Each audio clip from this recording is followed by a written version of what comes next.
আমি লেখাপড়া করতে চাই, আমরা একটা স্কুল দরকার। সরকার আমাদের জন্য বিদ্যালয়টা চালু করে দেবে। এখানে মাস্টারের কারণে আমরা পড়াশোনা করতে পারি না। স্কুলটাকে পরিচালনার জন্য যদি শিক্ষক নিয়োগ দেয়, অন্তত এই এলাকার মানুষ কিছু কিছু ছেলে ফেলে অন্তত শিক্ষিত হবে। ওর কখন খিদে লাগবে, ও কোনটা পছন্দ করে, সবকিছু আমি নিজে থেকে বুঝে ওকে সবকিছু দেওয়ার চেষ্টা করি। স্বাগত চট্টগ্রাম প্রতিদিনের সংবাদে, আপনাদের সাথে আছি আমি জান্নাতুল ফেরদৌস রুবা। চট্টগ্রামের পাইকারি আড়তে উত্তরবঙ্গের সবজির সরবরাহ বাড়ায় দাম কিছুটা কমলেও খুচরাতে তেমন কোনো প্রভাব নেই। পাইকারিতে বেগুন বিক্রি হচ্ছে 60 থেকে 70 টাকা কেজি দরে, তবে খুচরাতে বিক্রি হচ্ছে দ্বিগুণের চেয়ে বেশি দামে।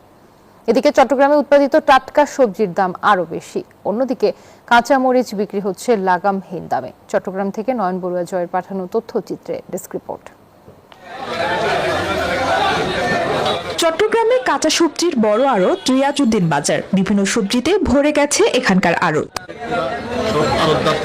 কয়েকদিনের ব্যবধানে সব ধরনের সবজির দাম কিছুটা কমেছে। আড়তে বেগুন বিক্রি হচ্ছে 60 থেকে 70 টাকা কেজি, বরবটি বিক্রি হচ্ছে 50 থেকে 60 টাকার মধ্যে, এমনকি 30 টাকা কেজিতে বিক্রি হচ্ছে কাঁচা পেঁপে ও লাউ। টমেটোর কেজিও 70 টাকার মধ্যে। এদিকে বাজারে সরবরাহের ঘাটতি না থাকলেও কাঁচা মরিচের দাম বেড়ে হয়েছে 300 টাকায়। আড়তদাররা অজুহাত দেখাচ্ছেন বৃষ্টি ও বন্যার। বৃষ্টির জন্য চট্টগ্রামে তো এটা মাইর হয়েছে, তো মাইরের দাম একটু বাড়ছিল, তবে উৎপন্ন একটু বেশি হইতেছে, দাম আস্তে আস্তে কমতেছে।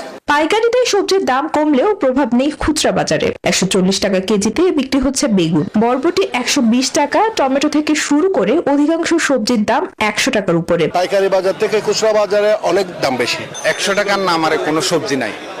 আমরা সাধারণ মানুষ যারা মধ্যবিত্ত, তাদের নাগালের বাইরে। আমরা মধ্যবিত্ত শুধু বাজার ঘুরে ঘুরে যাচ্ছি, কিন্তু বাজার করতেছে। তবে চট্টগ্রামে উৎপাদিত সবজির দাম উত্তরবঙ্গের সবজির চেয়ে দ্বিগুণ বেশি। বিক্রেতারা বলছেন টাটকা সবজি তাই দামও বেশি। উত্তরবঙ্গের মালদের মালটা অনেক পার্থক্য, অনেক ডিফারেন্স। আপনাদের অবশ্যই দেখতেছেন কাজছেন, এটা আপনারা অবশ্যই বুঝতেছেন। সবজির দাম নিয়ন্ত্রণে আনতে প্রশাসনকে বাজার তদারকি বাড়ানো জরুরি বললেন ভোক্তারা। Desk report, news 24। দর্শক, চট্টগ্রামে এখনো কাটেনি ডেঙ্গুর প্রাদুর্ভাব। ডেঙ্গু পরিস্থিতি নিয়ে আরো খবর জানাতে সরাসরি যুক্ত হচ্ছেন আমাদের সহকর্মী আকরাম হোসাইন। আকরাম, চট্টগ্রামে ডেঙ্গু পরিস্থিতি নিয়ে বিস্তারিত জানাবেন। হাসপাতালগুলোর কি অবস্থা, চিকিৎসকেরা কি বলছেন?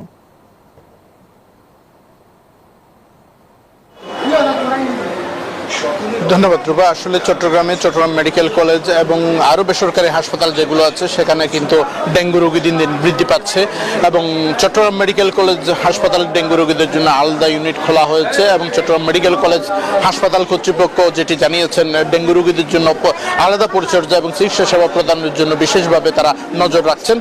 অন্যদিকে চট্টগ্রাম সিটি কর্পোরেশনের পক্ষ থেকে মশক নিধন কার্যক্রম পরিচালনা করা হচ্ছে, এবং সেই সাথে চট্টগ্রাম সিটি কর্পোরেশনের পক্ষ থেকে যেটি আসলে নগরবাসীর প্রতি আহ্বান জানানো হয়েছে সচেতনতা বৃদ্ধি করার জন্য। সচেতনতা বৃদ্ধির মধ্য দিয়ে এই পরিস্থিতি মোকাবেলা করা যাবে বলে মনে করছেন তারা। বলছেন যত্রতত্র যেখানে পানি জমে আছে বা ছাদ বাগান, তাদের বিভিন্ন আঙ্গিনায় যেখানে পানি জমে আছে, যেখানে থেকে এডিস মশার লার্ভা উৎপন্ন হওয়ার সম্ভাবনা আছে, সেই জায়গাগুলো পরিষ্কার রাখার জন্য অনুরোধ জানিয়েছেন। অন্যদিকে জেলা প্রশাসনের পক্ষ থেকে কিন্তু প্রায় প্রতিনিয়তই বিভিন্ন ছাদ বাগান এবং আঙ্গিনায় জমে থাকা পানিগুলোতে যেখানে এডিস মশার লার্ভা পাওয়া যাচ্ছে, সেখানে কিন্তু মোবাইল কোর্ট পরিচালনা করা হচ্ছে। মোবাইল কোর্ট পরিচালনার মধ্য দিয়ে শাস্তি নিশ্চিত করা হচ্ছে। অন্যদিকে আমরা সিভিল সার্জনের সাথে কথা বলেছি। সিভিল সার্জনের পক্ষ থেকে জানানো হয়েছে আসলে মহানগর, জেলা, উপজেলার প্রতিটি স্বাস্থ্য কমপ্লেক্সে প্রয়োজনীয় ব্যবস্থা নেওয়া হয়েছে এবং প্রস্তুতি রাখা হয়েছে বলে জানিয়েছেন ডেঙ্গু রোগীদের জন্য।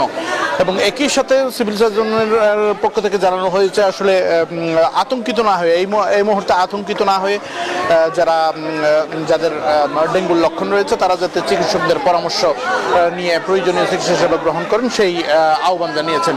এখন পর্যন্ত চট্টগ্রাম থেকে আমার কাছে ছিল সর্বশেষ অবস্থা। আমরা এখন যাবো স্টুডিওতে। রুবা। আকরাম, আপনাকে ধন্যবাদ। নোয়াখালীর মেঘনা নদী বেষ্টিত দুর্গম ঢালচরে সরকারি প্রাথমিক বিদ্যালয়ের ভবন থাকলেও শিক্ষক সংকটে থমকে আছে পাঠদান। প্রাতিষ্ঠানিক সুযোগ না থাকায় চরম দারিদ্র্যের মধ্য দিয়ে অক্ষর জ্ঞান ছাড়াই বেড়ে উঠছে চরের শিশুরা। আশঙ্কাজনকভাবে বাড়ছে বাল্যবিবাহ ও নিরক্ষরতার হার।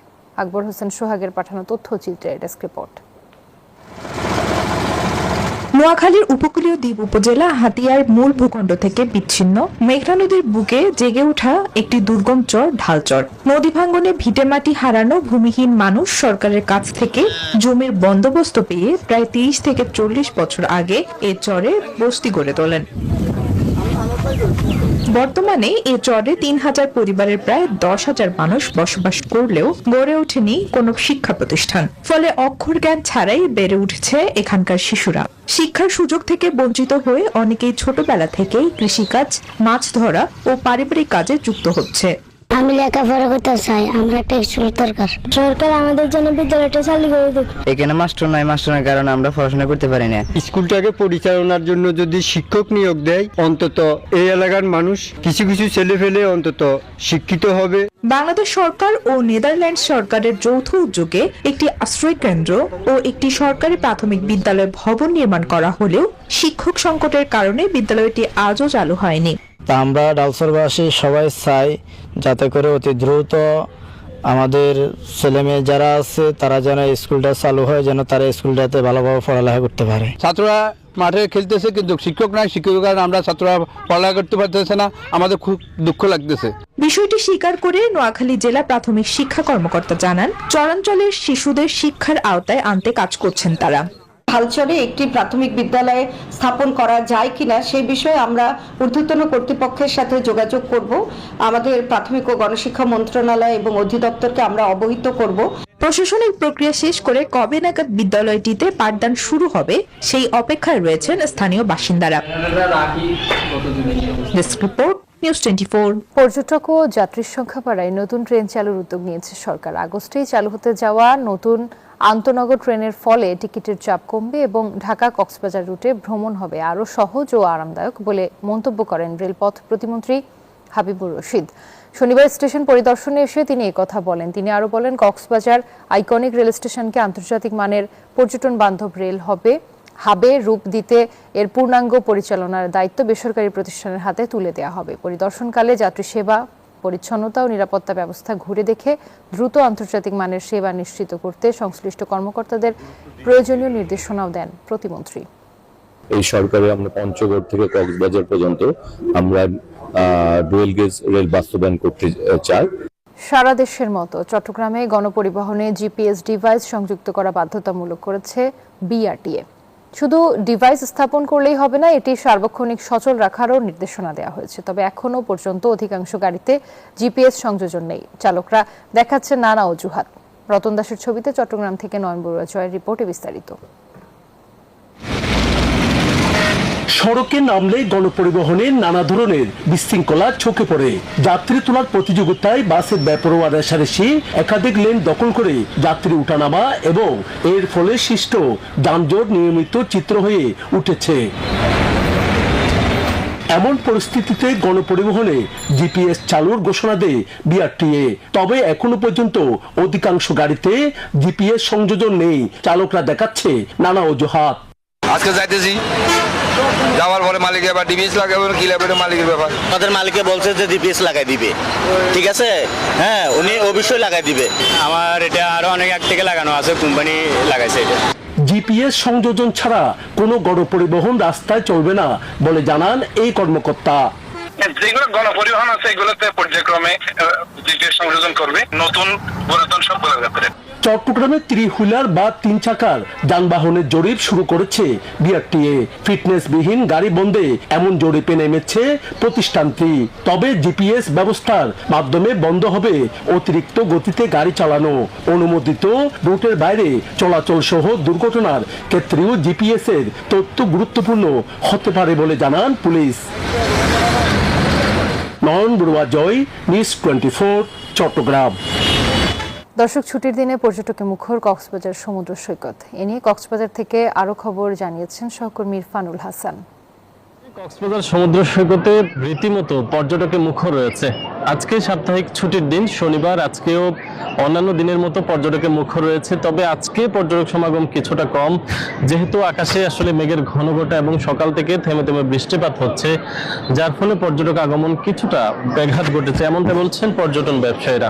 কক্সবাজারে আসলে কয়েকদিন আগে যে বন্যা পরিস্থিতির সৃষ্টি হয়েছিল, এরই ফলে কিন্তু পুরো এলাকা পানির নিচে তলিয়ে গিয়েছিল, যার ফলে পর্যটক আগমনে এক প্রকার ভাটা পড়ে এবং সেই ধারা এখন পর্যন্ত অব্যাহত রয়েছে।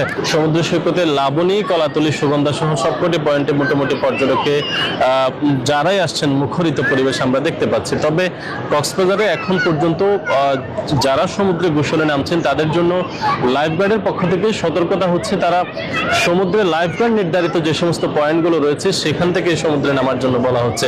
যেহেতু কয়েকদিন আগে সমুদ্রে গোসলে নেমে একজন পর্যটক নিখোঁজ হয়েছেন, আজকে কয়েকদিন পেরিয়ে গেলেও এখন পর্যন্ত আসলে তার খোঁজ পাওয়া যায়নি, যার ফলে সমুদ্রে যারা গোসলে নামেন তাদেরকে লাইফগার্ড চিহ্নিত যে সমস্ত পয়েন্টগুলো রয়েছে সেখান থেকে সমুদ্রে নামার জন্য উৎসাহিত করা হচ্ছে। বিশেষ করে সূর্যোদয়ের পরে সমুদ্রে না নামার জন্য লাইফগার্ড এবং জেলা প্রশাসনের পক্ষ থেকে মাইকিং চালানো হচ্ছে।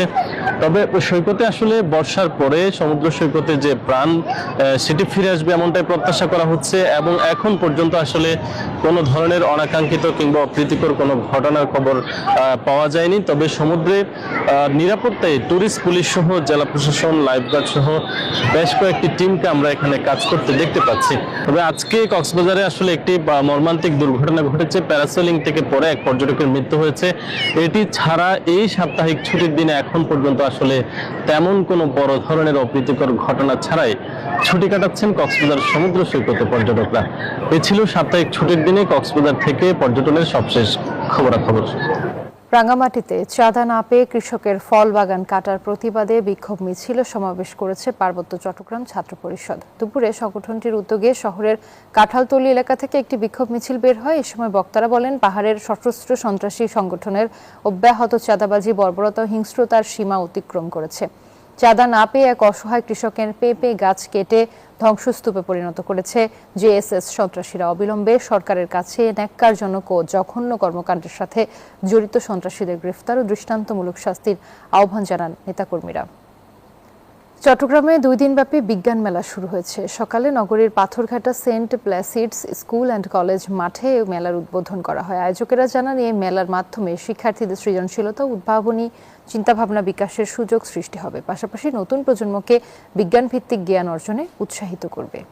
শুক্রবার বিকেলে কুমিল্লা নগরীর ভার্চুয়াল ফান্ড টাউন অডিটোরিয়াম যেন পরিণত হয় ভালোবাসার এক অন্যরকম ঠিকানায়। ভালোবাসার বার্তা ছড়িয়ে দিতেই কুমিল্লা বিড়ালের বাড়ির উদ্যোগে আয়োজন করা হয় ব্যতিক্রমী বিড়াল প্রেমীদের মিলন মেলা, যেখানে দেখা গেছে মোবাইল ও ডিভাইসের পর্দা থেকে দূরে সরে শিশুরা ঝুঁকছেন প্রিয় পোষ্য বিড়ালের দিকে। কুমিল্লা থেকে এইচ এ বহিউদ্দিনের পাঠানো তথ্যচিত্রে ডেস্ক রিপোর্ট। একটু আদর, একটু মমতা আর নিঃস্বার্থ ভালোবাসা, এগুলোই বদলে দিতে পারে একটি প্রাণীর জীবন।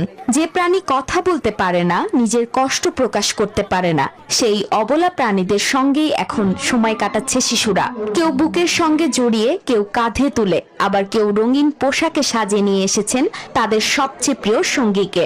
মায়া কাজ করে যে কখনো সাথে আমি খেলা করবো কি করবো না, ছেলে কি দামি আজকে ওকে মেয়ে সাজিয়ে নিয়ে আসছি। বিড়ালের বাড়ির প্রতিষ্ঠাতার উদ্যোগে আয়োজিত এই মিলন মেলায় কুমিল্লার বিভিন্ন এলাকা থেকে অর্ধশতাধিক বিড়াল প্রেমী অংশ নেন। আমরা যখন রাস্তাঘাটে চলি তখন এরকম খাবার পাইলে আমরা দোকান থেকে কিনে যতটুকু পারি তাদের খাওয়াই। ওর কখন খিদে লাগবে, ও কোনটা পছন্দ করে, সবকিছু আমি নিজে থেকে বুঝে ওকে সবকিছু দেওয়ার চেষ্টা করি। অনুষ্ঠানে ছিল যেমন খুশি তেমন সাজো, সবচেয়ে বেশি খাদক বিড়াল নির্বাচন এবং মনোমুগ্ধকর ক্যাট র্যাম শো। হাসি, আনন্দ আর করতালিতে মুখর হয়ে ওঠে পুরো আয়োজন। বিড়ালের চিকিৎসা সেবায় নিয়োজিত ভেটেনারি চিকিৎসকদের সম্মাননা জানানো হয় এই অনুষ্ঠানে। পাশাপাশি প্রাণী হত্যা ও নির্যাতন বন্ধের আহ্বান জানিয়ে সম্মানিত করা হয় সমাজের বিভিন্ন গুণীজনকেও। প্রাণী প্রেমীদের এই মিলন মেলা একটি চমৎকার অনুষ্ঠান, এটাতে আমি অংশগ্রহণ করতে পেরে আসলে নিজেকে খুব আনন্দিত মনে হচ্ছে। স্মার্টফোন আর মোবাইল গেমে ব্যস্ত এই সময়ে অনেকেই নিজের অবসর কাটাচ্ছেন প্রিয় বিড়ালের সঙ্গে। আর এই ভালোবাসাই হয়তো ফিরিয়ে আনতে পারে আমাদের শিশুদের পর্দার জগৎ থেকে বাস্তবের মমতার পৃথিবীতে। Desk report, news 24। আর এই ছিল নিউজ 24 চট্টগ্রাম প্রতিদিনের সংবাদে। ধন্যবাদ।